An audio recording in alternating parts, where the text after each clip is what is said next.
realidad lo que estamos viendo pues es una crisis institucional de un organismo como la SUNEDU, que ha sido tan importante para el sistema universitario en los últimos años, ¿no?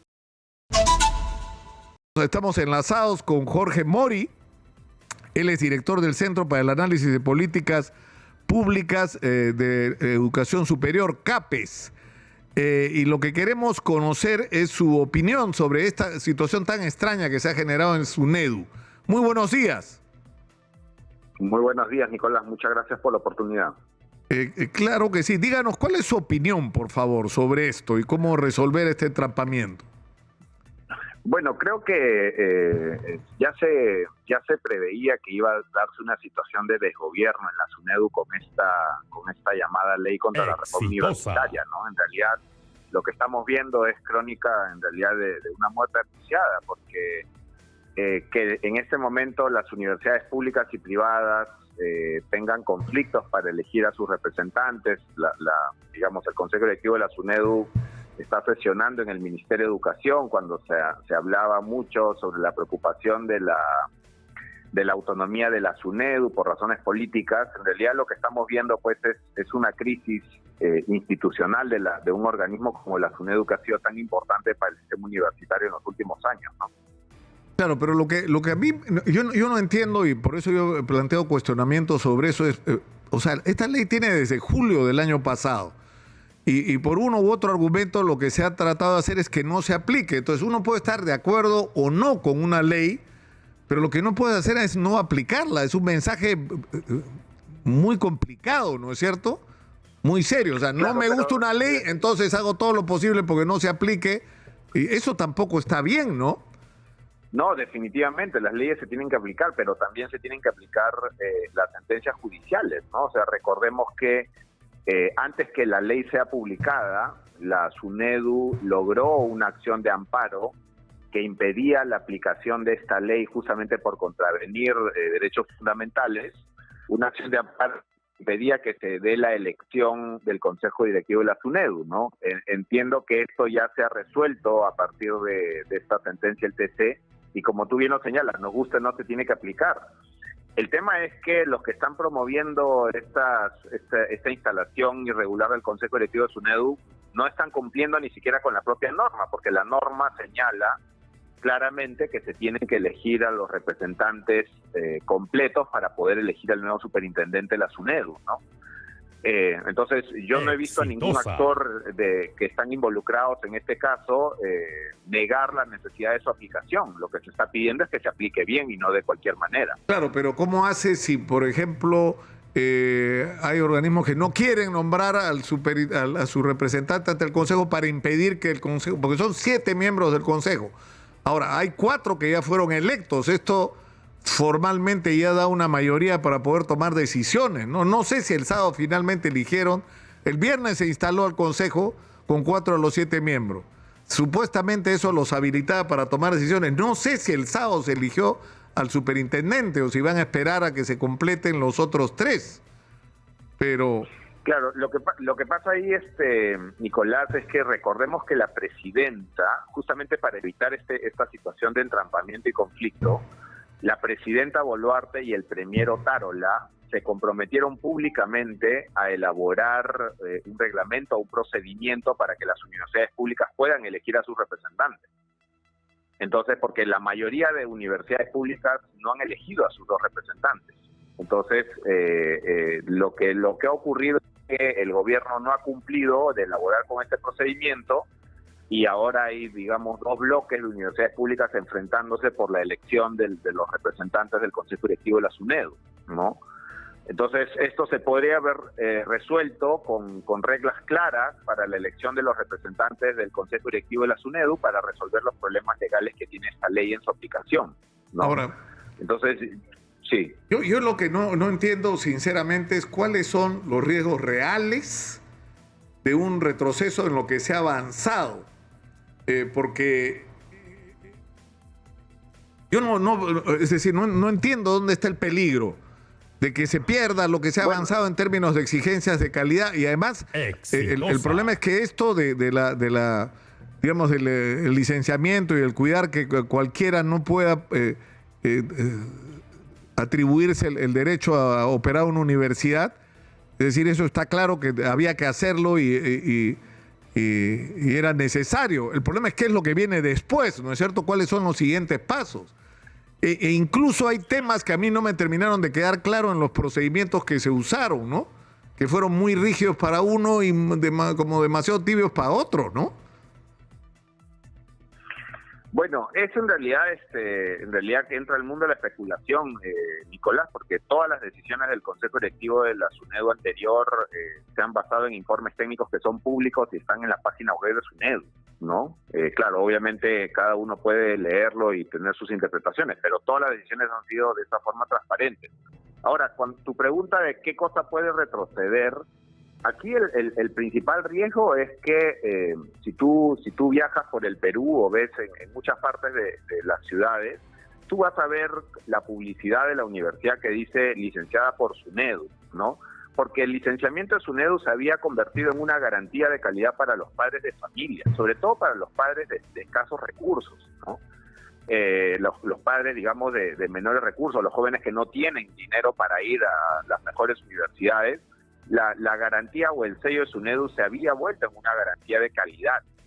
Y eso en gran medida ahora está en discusión porque ni siquiera se pueden poner de acuerdo para elegir al superintendente y se está eligiendo pues de claro, pero eso es más bien por razones, ¿no? Pero por razones más bien políticas, ¿no? De quién políticamente supuestamente controla pero no porque haya en el fondo el riesgo real, ¿no? Sino, no sé. O sea, por ejemplo, para mí, con respecto a esto que dices de Mori, de la transparencia, yo planteé a lo largo de todo este proceso, entre otras cosas, a partir de la comunicación con la propia gente, ¿no? Dos observaciones que nunca fueron respondidas satisfactoriamente. Uno fue el de la Universidad Peruana Alemana. O sea, ¿cómo esa universidad podía tener licenciamiento? Porque además se supone que estabas dándole el licenciamiento a una institución que le licenciaste un papel que se vendió además, creo que hasta 2 veces en el camino. O sea, le diste a alguien una licencia que en realidad fue un business, porque vendieron ese documento, ¿no? Al final creo que terminó en manos del señor Amurús, que en paz descanse, ¿no? Pero no fueron quienes, es decir, eso a mí me pareció muy extraño, una universidad construida sobre una ferretería con 3 aulas y 2 laboratorios, que no había tenido funcionamiento real. ¿Por qué le dabas el licenciamiento en este caso y eras tan riguroso como había que ser con otros? Había que ser riguroso con todo, ¿no? Y el caso de que hubo el chiclayo con la manera como se trató el asunto, o en Ica, que digamos, el Estado se lava las manos con respecto a sus responsabilidades en la universidad pública y permite el licenciamiento de una filial de la UTP, que no cumplía pues con los requisitos, porque no los cumplía, no había una correspondencia entre la documentación que se entregaba y la infraestructura real, ¿no? O sea, ahí hubo cosas sobre las cuales no hubo nunca una explicación. O sea, no todo fue perfecto en SUNEDU, ¿no? No, de ninguna manera, Nicolás. Y yo coincido contigo en todas las cosas que se podrían haber mejorado en la SUNEDU, pero lo que estamos haciendo es retroceder. O sea, no podíamos, si habían observaciones, cosas que los puntos que tú estás señalando, como te digo, están informes técnicos de licenciamiento y son los funcionarios de la SUNEDU los que tienen que responder, pero de acuerdo que la reforma universitaria y la propia SUNEDU tenían muchas cosas que mejorar, pero no retroceder. Lo que se ha hecho con esta ley de contrarreforma universitaria es retroceder, no es corregir los problemas, porque en realidad nunca un consejo directivo de la SUNEDU había sesionado en el Ministerio de Educación. O sea, ¿de qué autonomía vamos a hablar del regulador si ahora el consejo directivo de la SUNEDU va a sesionar en el Ministerio de Educación? Entonces, si la preocupación de la ciudadanía válida o las críticas, como tú bien señalas, eran con respecto a la posible intromisión en política en la SUNEDU, ¿cómo es posible que aceptemos que el consejo directivo de la SUNEDU se instale en el piso 12 del Ministerio de Educación? Es decir, ya va a ser simplemente un control político con respecto al regulador de las universidades y va a depender del perfil del ministro de turno.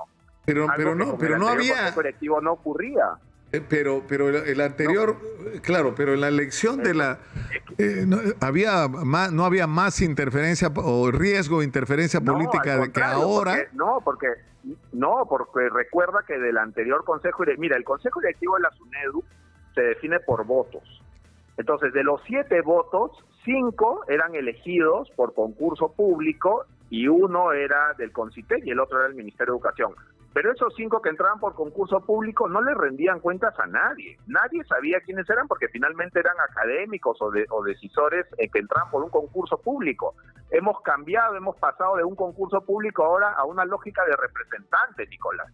Eso es lo gravísimo. Por eso que ahora el representante del ministro de Educación convoca, instala, decide y todos tienen que estar viendo cómo ahora va a depender qué tan cercano uno sea del ministro de Educación de turno para ver cómo le va a ir en su evaluación universitaria. Eso es lo grave. Hemos retrocedido en vez de haber corregido las cuestiones que tú muy bien señalas. Claro, pero la interrogante que yo veo sinceramente es si ese riesgo realmente existe. O sea, si es posible que algo así pase. O sea, que alguien obtenga o pierda el licenciamiento por razones políticas y no en función de los mecanismos de control de la calidad que están ya preestablecidos, ¿no? Y de los estándares, Nicolás, ¿no? Esos estándares pueden cambiar. A ver, perdón, primero recordemos algo y yendo a tu primera pregunta con respecto a qué daño ha hecho esta ley. No solamente a la SUNEDU se le ha cambiado las reglas de juego para la elección del Consejo Directivo, también se le ha eliminado la posibilidad de licenciar programas como los de medicina y educación. Hoy la SUNEDU se le han cercenado competencias, ya no han tenido que archivar todos los expedientes de licenciamiento de medicina. Por otro lado, al Ministerio de Educación ya no puede financiar universidades públicas para la mejora de la calidad. Se ha eliminado el artículo de la ley universitaria que facultaba a que el Ministerio de Educación pueda financiar la mejora de la calidad de las universidades públicas. El Ministerio ha entregado más de 1.000 millones de soles desde el inicio de la reforma para la mejora de la calidad de las universidades públicas y este va a ser el primer año que por esta ley contra la reforma ya no lo va a poder hacer. Entonces tú me preguntas ¿qué pruebas concretas? O sea, como te repito, que el organismo regulador sesione en el piso 12 del Ministerio de Educación sin ningún tipo de autonomía frente al gobierno de turno, creo que tú coincidirás conmigo en que genera sospechas fundadas en qué tipo de autonomía o independencia va a mostrar. Ahora, según lo que proponen ustedes, ¿qué debería ocurrir? ¿Qué es lo que debería ocurrir? Si finalmente ya hay una ley contra la reforma universitaria, si finalmente hay una sentencia del Tribunal Constitucional, que se elija correctamente a los 7 miembros y que se implemente esa ley. O sea, porque como tú bien lo decías hace un momento, esa ley se tiene que aplicar, pero que se den elecciones transparentes para los representantes de las universidades públicas, que se den la elección de los representantes de las universidades privadas y que se elija. La otra ruta es que también se va a seguir, es presentar una nueva acción de inconstitucionalidad, o sea, es discutir en las instancias, en las instituciones correspondientes, la validez de esta ley, pero mientras esta ley está vigente, que se aplique, pero que se aplique bien, no al caballazo como se ha pretendido hacer este fin de semana. Está claro tu punto de vista y me parece que acá lo que hay que organizar, yo he estado tratando de hacerlo en las últimas semanas en realidad, ¿no? Es una controversia, pero yo sinceramente tengo serias dudas sobre que sea posible en el Perú un retroceso en el tema de esto de la calidad de la educación, que es más, que hay toda una tarea pendiente con respecto a no solo la educación pública, sino la educación técnica y en general la educación pública y privada para los secundaria y primaria, ¿no? Que estamos enfrentando una situación muy, muy crítica donde las cosas de alguna manera tienen, o sea, no puede ser que tengamos 138.000 millones de déficit en infraestructura educativa en las escuelas y que haya no sé cuántos, en menos de 15 años se han multiplicado por 6 los empleos en el Ministerio de Educación, por 6, o por 5, perdón, es una barbaridad, ¿no? O sea que algo no está funcionando acá que hay que corregir precisamente en la perspectiva de mejorar la calidad de la educación, ¿no? Pero en fin, abramos el debate sobre esto y los vamos a convocar, por favor. Te agradecería que podamos contar contigo en un debate sobre este tema, ¿no? Para escuchar todas las posiciones.